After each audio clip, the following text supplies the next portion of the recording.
Alam nyo guys, kahit sobrang pagod si Inday Miriam, gusto pang matulog. Ito kasi si Mister, tinitext ako, lumabas siya na ni Garillo, sabi niya, snowing. O, di ba? Si Inday Miriam, abdik-abdik kayo. Ambak, oy. Ambak. First is no good. Si Tami ba, munti ka na yung matumba kaninang umaga. Pagising niya, umihi siya guys. Pag-ihi niya guys, hapit yun siya tiurok guys. No, buti na lang nakahawak siya sa kama.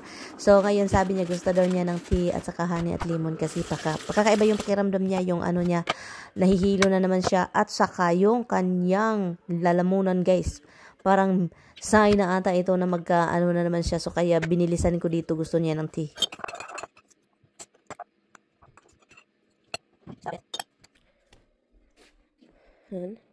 Let me know if need more honey or lemon. Come on. At so yun guys, bumalik lang ako sa kama kasi nga ang aga nating gumising at ang ginaw guys. So, meron lang ako ditong ginagawa. Nagbasa lang ako ng Bible at pagkatapos niyan, balik ako ng tulog. And then pagising ko na naman, yun. Ang laki-laki ng snowflake guys. Ang gandang tignan. Okay, mama's going.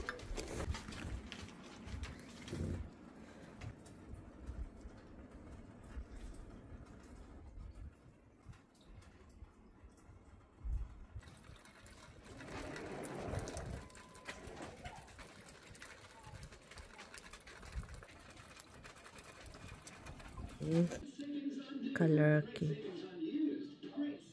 Alam nyo ba na ang saya kapag mag-snow and at the same time, ang ginaw na sarap-sarap magtikungkong na lang diha sa higdaanan, no? Hindi talaga kami nakapag-ready, guys. Kasi usually, meron na kaming mga yumplaw namin tagalinis ng aming, tinaod na namin sa sasakyan or nilagay na namin ba niya. Wala man, guys. Uy, kasi hindi man talaga kami nag-expect na mag-snow pala ngayon.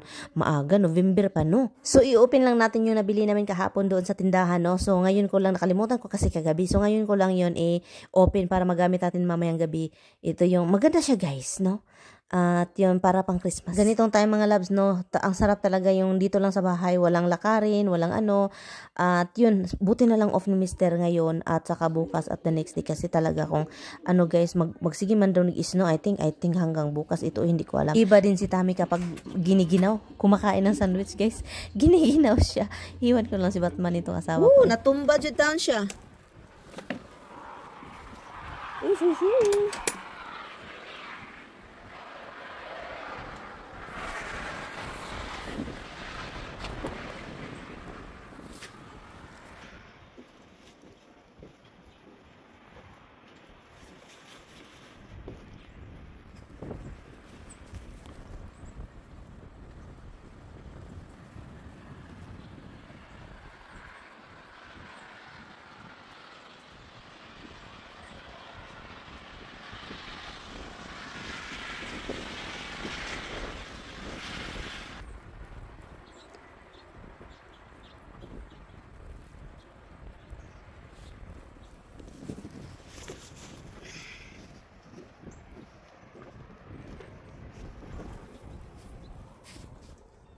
So, masaya ako kasi hindi na ako magkakat ng damo at saka bukas next year pa tayo maglinis ba, magplow, magpalapala nitong snow. So, ngayon naagahan man yung ating palapala dito mga darling, no? Kasi talagang ang saya ko nakapag-relax na ako, wala na, hindi na tayo hakot ko yung dahon na nangahulog, nalaya, oh, diba? So, ngayon ang aga guys. Pero talaga, ang pinakagusto kong dumating yung talagang snow is Christmas guys. December 25 talaga kasi na magandang tignan ang white Christmas guys. As in, barang Christmassy talaga siya. Mafe-feel mo yung Christmas. But anyway, so yun, naagahan man yung ating palapala dito. But okay na, hindi naman makapal. Kaya kung makapal pa ito guys, wala na. Ang ating likod nito, mamamatay.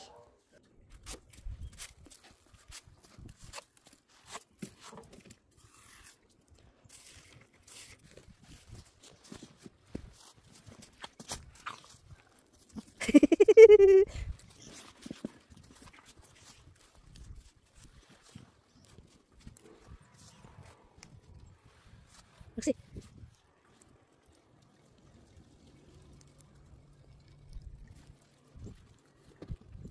At dahil sobrang ginaw ang fireplace, of course, naka-on guys. Pero tignan nyo ang nandito.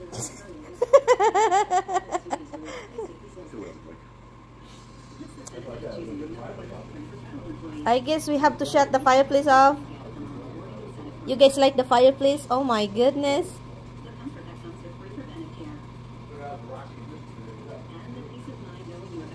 You guys are so lucky. We spend a lot of money monthly for gas.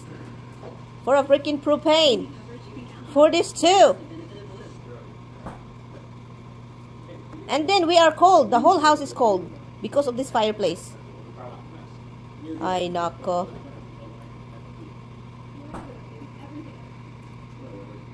Dems. That's not a ladylike. Hoy. Gambler. Hi, Gam. Hello, Gambler. Hi, baby.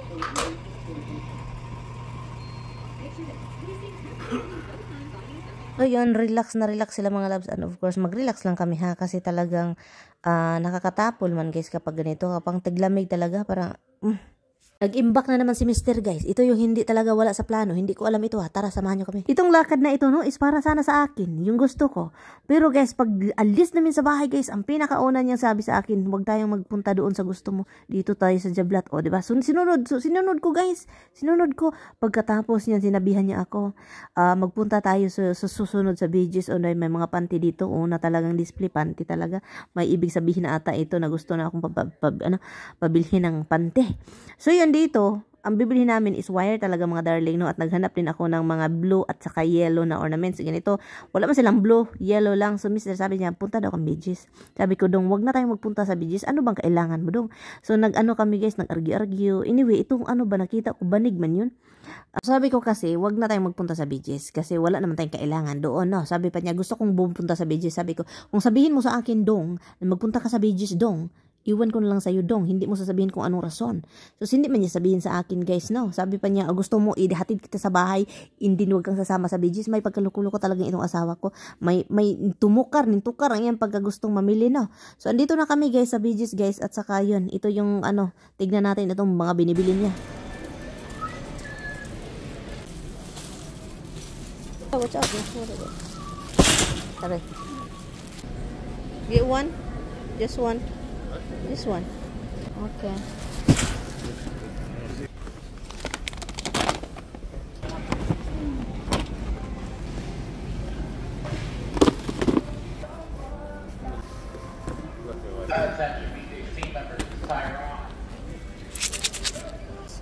This one.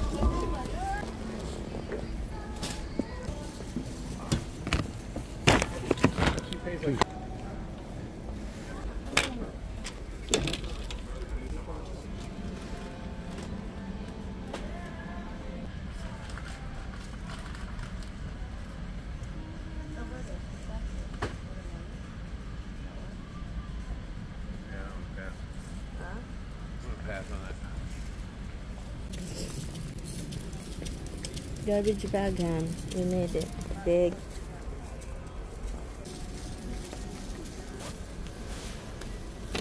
Percent?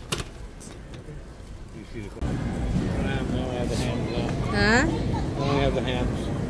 Oh, they don't like ham, right? Huh? Okay.